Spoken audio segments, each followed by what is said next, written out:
I was working on this machine today. This is my brother 930, and it began to be so hard to push, I thought I was going to have to hire Hercules to help. However, on in, it was easy peasy. I was testing a clean carriage. I think we have found the culprit. So Jack is cleaning it now, and we're well along the way. And of course, we do not want to put anything that would splash onto the circuitry that could cause it to short out. So, how are you approaching that? Well, this is the dry silicone spray, and you'll notice what I'm doing is rotating the cam rod with the carriage across the bed.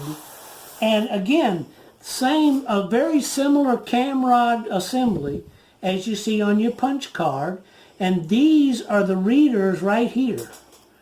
One part of the reader is here, and you notice there's a couple down, and the other part of the reader is underneath the cam rod, just like your punch card machine. Now, of course, what he's doing is going to wash my old grease down into the case.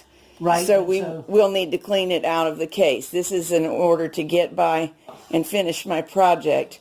It isn't the final cleaning job, especially if you were going to ship it, because then everything you washed out would slosh around wherever it wanted to be. It would. Now, we just did a video about adjusting the cam rod. There's your set screw right there. Let me get one of my little devices here. There's a set screw right there. There's a set screw right there.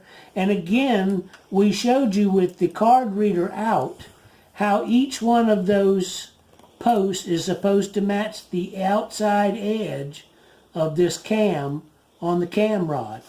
So, and here's our left to right adjustment right here.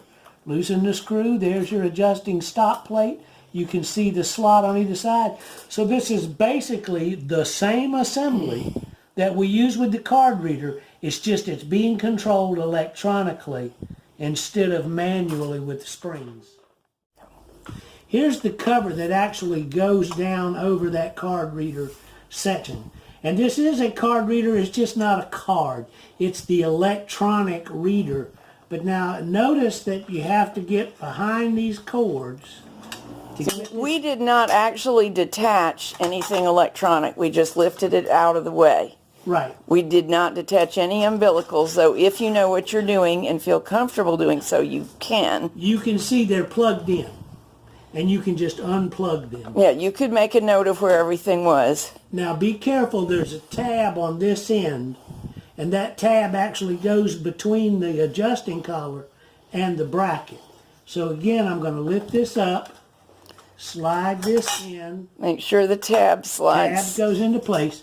Now you've got a slotted hole here, a slotted hole here, and one here. But there were only two screws, here and here. There was no center screw. And here are the little guys right here. So we're going to put the screws back in it, and then we'll put our covers back on it. And then we're going to test one more time. See if a normal human being can now run the carriage. Oh, I'm sure Godzilla's on vacation. We can get him to come. I was going to call Arnold Schwarzenegger, but I don't think he's home from surgery yet. Well, and he's old. Oh, and we're not. He older. Of course, he just did a workout video, so. All right, here's something to look out for. You've got a little piece that sticks out here, and that's actually guiding the belt in. You have the same thing on this end. Hold on. I can't see. There you go. Okay, you have the same thing on this end, and it needs to pretty much line up with the next belt guard in the line. You notice they both have points that go in towards the inside of the bed. So there are slots. Start all your screws before you tighten anything down, and then make sure that that's lined up and snug it up. See, that's a good fit. As soon as you get done, I'm going to detach the camera from the stand and come over and look more closely. Okay, this is what we were talking about. The end of this one flares out to let the belt have a path in and out. and the end of this one flares out. They need to be in a fairly similar position. And what it's designed is some machines have this one and not that one, and vice versa. Oh, that's much easier. One-handed work now. Yay!